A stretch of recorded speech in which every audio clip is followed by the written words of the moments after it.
오늘은 새 차를 구매해서 판매하기 전에 지금까지 잘 타고 다녔던 아이오닉 내 차 리뷰를 한번 간단하게 해보려고 합니다. 우선 제 차는 썬루프 빠진 풀옵션 차량이고 신차 가격으로는 3천만원 가까이 됐을 거예요. 지금 번호판을 제외하고 전면부를 보면은 과거 아반떼 차량과 굉장히 흡사한 모습을 지녔는데, 저는 풀옵션 차량이라서 현대 마크 부분이 이제 전면과의 거리를 측정하는 레이더 센서가 들어가 있고요. 이게 전조등도 HID로 잘 들어가 있습니다. 지금 현행 아이오닉이랑 디자인이 크게 다르지 않은데 이 부분은 상당히 깔끔하게 잘 빠져나온 것 같아요. 측면 같은 부분에도 전장이 4.5m가 조금 안 되는 길이인데 이렇게 지붕 라인이 천천히 이렇게 떨어지는 패스트백 구조를 띠고 있어서 기아 자동차의 니로와 형제차라고 할 수 있는데, 니로에 비해서 디자인은 개인적으로는 훨씬 더 이쁘다고 생각이 됩니다. 휠 같은 경우에는 기본 사양은 더 작은 사이즈의 휠이 적용이 되는데, 지금 이 차량은 17인치 휠이 적용이 되었고요. 현평비가 45라서 휠이 조금 커 보일 수는 있는데 디자인 쪽으로 봤을 때는 17인치 휠이 가장 이쁘지 않나 생각이 됩니다. 사이드미러 같은 경우에는 사이드 리프터가 같이 들어가 있는데 이건 뭐 특이한 점은 아니고요. 풀옵션 차량 같은 경우는 여기 손잡이 도어 캐치 부분에 무광 크롬 장식이 같이 들어가게 됩니다. 이건 뒷좌석 도어 캐치도 마찬가지고요. 전체적으로 창문 라인에도 무광 크롬 라인이 들어가게 돼서 유광 크롬 라인에 비해 가지고는 상당히 좀 자연스러운 모습을 띈다고 할 수가 있겠습니다. 뒤쪽 라인을 보시면은 이게 유려하게 떨어진 트렁크 라인에 이어서 미등이 나와 있고요. 아이오닉 하이브리드 차량이라서 전기차는 여기 하이브리드라고 적힌 레터링 대신에 일렉트릭이라고 적히게 되고요. 지금 유리창이 위쪽 유리창, 아래쪽 유리창 이렇게 나눠지게 되어 있는데, 실내에서 사실 룸미러로 보면은 뒤쪽 시야가 그렇게 좋은 편은 아닙니다. 트렁크를 한번 열어보면은, 트렁크 열 때는 여기 현대 마크 밑에 버튼을 누르면 개방을 할 수가 있고요. 트렁크는 크기가 상당히 괜찮습니다. 이게 페트병이 마침 있어서 페트병 기준으로 보면은 사이즈가 딱 깊이가 이 정도입니다. 2리터 정도 되는 페트병 2개가 나란히 놓이고, 요거는 알루미늄, 일반적으로 쓰는 알루미늄 돗자리인데 그거 말려진 게 딱 하나 들어갈 사이즈, 딱 그 정도의 사이즈라고 보시면 될 것 같아요. 또 옵션이 있는 차량이어서 여기 트렁크 러기지 네트가 있고요. 이거 같은 경우는 러기지 스크린이라고 해서 SUV 같은 경우에는 트렁크 높이가 높으니까 러기지 스크린을 썼을 때 효과가 좀 있는데, 이 차량 같은 경우에는 트렁크의 진입 높이가 그렇게 높지가 않아서 스크린을 대고 나면은 그 높이가 좀 상당히 낮아서 불편함이 있어요. 그 짐을 다 싣고 쳐야 되는 건데 그렇게 자주 활용되는 기능은 아닌 것 같습니다. 뒷좌석은 당연히 폴딩도 지원을 하고요. 트렁크 같은 경우에는 전동식은 아니지만 이렇게 손잡이가 있어서 어려움 없이 열 수 있습니다. 실내 디자인을 살펴보기에 앞서서 이제 미등을 한번 살펴보실 텐데요. 미등 같은 경우는 전부 LED가 적용이 되어 있는데 이것 역시 옵션 사항입니다. 일반적으로는 소위 호박등이라고 하죠. 그냥 일반 전구가 들어가 있고요. 실내로 한번 들어가 보겠습니다. 자, 지금 시동을 켠 상태고요. 시동을 켰는데 하이브리드 차량이다 보니까 당연히 뭐 아무런 반응이 없습니다. 지금 여기 왼쪽에 차량 모양으로 표시가 되는 이 부분이 주행이 가능하다는 표시고요. 이 표시가 들어와 있으면은 일반적으로 주행이 가능합니다. 별도로 엔진이 켜지진 않아요. 지금 이 상태에서 지금 에어컨은 꺼져 있는데 에어컨을 작동시킬 수도 있고요. 지금 보시면 지금 이 차량은 또 풀옵션 차량이어서 오토 디포그 기능도 들어가 있습니다. 그냥 이렇게 오토 기능으로 온도를 설정하고 주행을 하면은 앞유리에 김이 서리는 경우에 같이 제거를 해주게 돼요.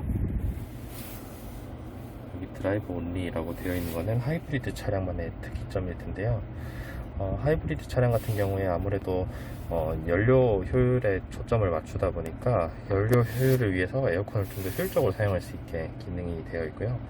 운전자 쪽에 에어컨만 나올 수 있게 별도의 기능이 있습니다. 이 버튼을 눌러서 해제하면 전체적으로 이 조수석까지 에어컨이 나오게 되고, 이 버튼을 다시 누르면 이쪽은 에어컨이 꺼지고 운전석만 에어컨이 나오게 됩니다. 계기판 좌측 하단의 메뉴들을 살펴보시면 다양한 버튼들이 있는데요. 우선 전조등의 높낮이를 조절할 수 있는 기능, 계기판 밝기 조절 기능, 이거는 후측방 경고를 이제 거울을 통해서 해주는 기능이고요. 일반적으로 많이들 사용되고 있는 기능입니다. 그리고 지금 이 기능은 차선 이탈 방지 보조 기능인데요. 이 버튼을 눌러서 활성화시키면 여기 계기판 하단에 흰색깔 아이콘이 뜨게 되고, 실제 주행하면서 어느 정도 이 조건이 맞는 경우에 시속 60km 이상으로 주행을 하고 있으면서 차선이 명확하게 인식되는 경우에는 초록색으로 활성화가 되는데, 이때는 스티어링 휠의 움직임을 어느 정도 차량이 보조를 해서 차선을 좀 유지를 할 수 있게 기능을 지원합니다. 요즘 나오는 차량들처럼 완벽하게 차선의 가운데를 유지할 수 있게끔 기능이 되어 있지는 않지만, 그래도 어느 정도 자율주행의 느낌을 낼 수 있는 그런 기능이라고 보실 수 있겠어요. 그리고 마찬가지로 VDC 오프 기능, 이 기능은 일반적으로는 사용하지 않지만 좀 특수한 경우에, 필요한 경우에 사용하시는 분들이 있는데, 일반적인 운전자분들은 공도에서 이 기능을 해제할 일은 없으실 것 같아요. 그리고 아래 주유구를 여는 버튼, 그리고 지금 이 버튼이 중요한데요. 12V 배터리 리셋 기능이라는 건데, 이게 아마 니로와 아이오닉 같은 경우에는 17년식 이후의 차량들에 적용이 되는 기능일 겁니다. 일반적인 차량들처럼 시동 배터리가 있었는데요. 이제 방전됐을 경우에 편의성을 생각하기도 하고 차량의 경량화를 달성하기 위해서 하이브리드 같은 경우에 주행 배터리, 리튬이온 배터리에 12V 시동용 배터리를 모듈을 같이 덧붙여서 시동 기능까지 함께 담당할 수 있게 되었습니다. 그래서 방전이 되는 경우가 있을 텐데 12V 배터리 리셋 버튼을 눌러주면은 주행 배터리에 있는 전력을 끌어서 시동 배터리에서 일시적으로 전력을 사용할 수 있게 됩니다. 그래서 쉽게 말하자면 긴급 출동을 부르지 않고 자가 점프를 할 수 있는 그런 기능이라고 할 수 있을 텐데요. 이게 하이브리드 차량만의 좀 특이한 점일 것 같고, 일반적인 하이브리드의 특징은 아닌 것 같고, 현대기아차 하이브리드의 특징인 것 같습니다. 제가 파악한 바로는 아이오닉 니로를 제외하고는 코나, 소나타 K5 정도의 차량에 해당 기능이 적용이 되어 있는 것으로 알고 있습니다. 왼쪽의 메뉴는 계기판인데 드라이브 모드에 따라서 디자인이 변경됩니다. 이게 일반적인 에코 모드고요. 드라이브 모드는 두 가지인데, 에코 모드와 지금 방금 시동이 걸렸는데요. 순간 연비가 떨어지는 걸 알 수가 있고, 별도의 RPM 게이지는 에코 모드 계기판에는 없습니다. 하지만 기어를 변속해서 이 디젤 드라이브까지는 일반적으로 에코 모드로 활용이 되고요. 스포츠 모드로 변경하기 위해서는 별도의 버튼을 활용하는 게 아니라 기어 레버를 왼쪽으로 하면은 이렇게 S 글자에 불이 들어오면서 스포츠 모드가 되게 됩니다. 이때는 기어 조작을 위아래로 수동 조작을 할 수 있게 되고요. 계기판을 보시면 이렇게 스포츠 모드의 계기판이 됩니다. 스포츠 모드에서는 패들 시프트를 활용해서도 기어를 올리고 내릴 수 있습니다. 개인적으로 계기판 디자인만 놓고 보면 스포츠 모드의 계기판이 훨씬 더 예쁘다는 생각이 드는데요. 일반적으로 이 차량은 좀 효율성을 위해서 효율성을 중시하는 차량이다 보니까 스포츠 모드는 순간 가속할 때는 활용을 할 수 있는데, 일상적인 주행에서는 저는 활용을 하지 않고 있습니다. 그리고 오른쪽에는 여러가지 정보를 나타내주는 창인데요. 평균 연비가 나오게 되고, 이 스티어링 휠에 위아래 동작을 하면은 이렇게 변하게 됩니다. 주행정보, 현재 속도, 또 운전 습관, 또 에너지, 실제 주행을 할 때 뭐 충전 중인지 엔진을 활용하는지 에너지 흐름도가 나와 있고요. 냉각수 온도도 확인을 할 수가 있습니다. 여기에 나타나는 정보들을 별도로 편집을 할 수는 없고요. 이렇게 주행정보 같은 경우에는 초기화는 가능합니다. 여기서 옆 메뉴로 들어가려면 스티어링 휠에 여기 메뉴 버튼을 누르시면 되고요. 이제 메뉴 버튼 누르면 총 오른쪽으로는 4가지가 있는데, 아까 첫 번째가 주행과 관련된 사양을 보여줄 수 있는 화면이고요. 두 번째는 내비게이션 목적지를 설정하는 경우에 목적지를 표시해 줄 수 있는 기능입니다. 세 번째는 이제 아까 차선 유지 보조 시스템이나 크루즈 컨트롤 시스템을 활용했을 때 이제 그 관련된 정보가 표시되는 메뉴가 있고요. 아래로 내리면은 주행했을 때 타이어 공기압을 볼 수가 있습니다. 일반적으로 저는 타이어 공기압 모드로 해놓고 주행을 하는 것 같아요. 마지막은 이제 설정을 할 수가 있는데, 요거는 파킹 상태에서만 모든 메뉴를 활용할 수 있습니다. 아까 같이 드라이브 모드 상태에서는 주행 보조 관련된 메뉴만 활용을 하실 수가 있어요. 파킹 상태에서 주행 보조 메뉴를 한번 들어가시면 여러 가지 설정을 바꿀 수 있는데요. 조향 보조 시스템 같은 경우에 능동 조향 보조라고 되어 있는 게 아까 어느 정도 스티어링 휠을 자동으로 돌려주는 기능이고요. 차선 이탈 경보만 되어 있으면 별도로 스티어링 휠을 돌려주는 조작을 하지는 않습니다. 이게 어떻게 보면 강도를 조정할 수 있는 거라고 할 수 있을 것 같아요. 스마트 크루즈 컨트롤 같은 경우에는 지금 이 차량에 적용이 되어 있는데, 이게 느리게 보통 빠르게라는 게 이제 앞차와의 간격이 멀어졌을 때 설정된 속도까지 가속을 얼마나 빠르게 할 것이냐 느리게 할 것이냐 이걸 설정하는 겁니다. 빠르게로 설정해도 그렇게 빠르지 않기 때문에 저는 빠르게로 설정을 해두고 있어요. 긴급 제동 시스템은 이제 앞차와의 거리가 갑자기 가까워졌을 때 차량이 어느 정도 제동을 도와주느냐를 OX 체크를 하는 거고요. 전방 추돌 경보 같은 경우에는 이제 앞차와 가까워졌을 때 이제 그거를 어느 정도로 민감하게 경고를 해줄 것이냐라는 걸 설정을 할 수 있는 내용입니다.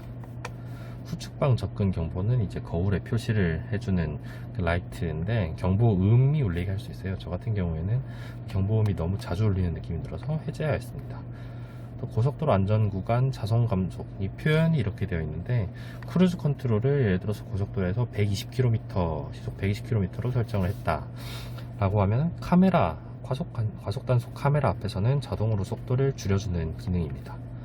관성주행 안내 같은 경우에는 이제 어느 정도 가속 페달을 밟지 않고 주행을 해도 되는 상황에서 내비게이션 기반으로 해서 이제 효율적인 운전을 도와주기 위해서 알림이 뜬다. 이를테면 톨게이트로 나가는 그런 경우에 관성주행 안내라는 말이 계기판에 뜨고 이제 그때 엑셀을 놓으라는 신호를 차에서 주게 되는 것이죠. 안내 시점 같은 경우에도 민감도를 조정할 수 있는 메뉴입니다. 상당히 많은 기능이 들어가 있는 걸 알 수 있어요. 도어 같은 경우에도 자동 잠금을 어떻게 할 건지, 또 잠금을 어떻게 해제할 건지 설정을 할 수가 있고요.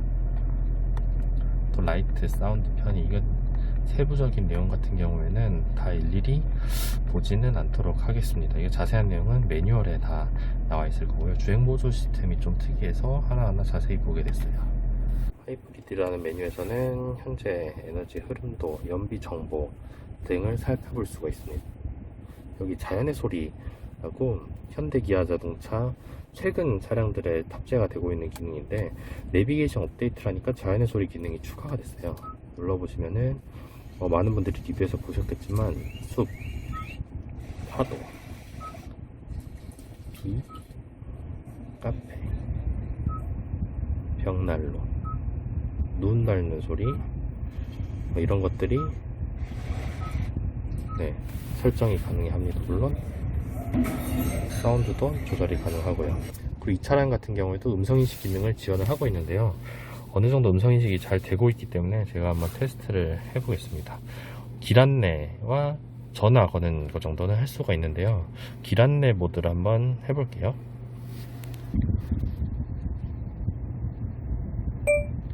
길 안내, 서울역.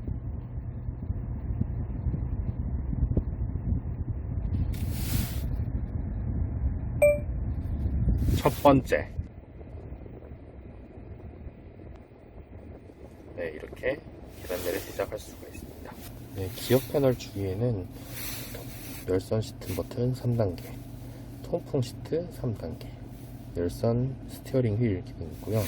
조수석도 마찬가지로 열선 3단계, 통풍 시트 3단계, 그리고 여기는 전방 주차 센서를 켜고 끌 수 있는 기능입니다. 기어박스 센터 콘솔 같은 경우에는 큰 용량이 크진 않고요. 이렇게 물티슈 하나가 들어가면 겨우 꽉 차는 사이즈입니다. 사이즈 같은 경우에는 조금 좀 넉넉하다고 보기는 힘들 것 같아요. 이제 뒷자리로 왔습니다. 뒷자리 같은 경우에는 공간이 그렇게 넉넉하진 않아요. 운전석을 제가 운전하는 크기로 맞춰뒀고요. 제가 운전하는 크기로 맞춰뒀을 때 앞자리의 무릎 공간이 주먹이 하나, 두 개 정도, 주먹이 2개 정도 들어가는 공간인데, 이렇게 운전석 아래에 발을 넣을 수 있게 되어 있기 때문에 타는데 큰 불편은 없습니다. 하지만 좀 넉넉하다라고 말하기에는 무리가 있는 것 같아요. 사이즈를 보면 실내 사이즈는 휠 베이스는 아반떼 당시 모델보다 조금 더 길지만 실제로 아반떼만큼의 실내 공간을 주지는 못하는 것 같아요. 전 주먹 기준으로 한 주먹 반 개 정도는 좁지 않나 라고 생각이 됩니다. 뒷좌석에도 송풍구가 마련이 되어 있고요. 또 뒷좌석도 옵션 사양이 있기 때문에 열선 시트가 적용이 되어 있습니다. 열선 시트도 2단계로 조정을 할 수 있는 열선 시트고요. 시트 가운데에는 이렇게 암레스트도 마련이 되어 있고요. 암레스트 같은 경우에는 컵홀더 이외에 별다른 특이사항은 없었지만 상당히 튼튼하게 잘 되어 있습니다. 가운데 좌석도 3점식 안전벨트가 되어 있고 양쪽 모두 ISO 픽스 기능이 있어서 카시트를 설치하는 데는 무리가 없습니다. 이렇게 트렁크 공간까지 이어져 있고 아까 말씀드렸던 유리창이 이분할이 되어 있는 모습입니다. 주행도 한번 살펴볼 수 있었으면 좋았을 텐데 지금 당장 촬영을 하면서 주행을 할 수 있는 여건은 아니라 다음에 촬영을 도와주실 분이 있게 되면은 그때 한번 주행하는 부분도 촬영을 해보겠습니다. 사실 지금 신차를 이미 계약을 해놨기 때문에 조만간 이 차량과 이별을 하게 될 텐데 그 전에 주행 모습까지 남겨볼 수 있으면 좋을 것 같습니다. 시청해주셔서 감사합니다.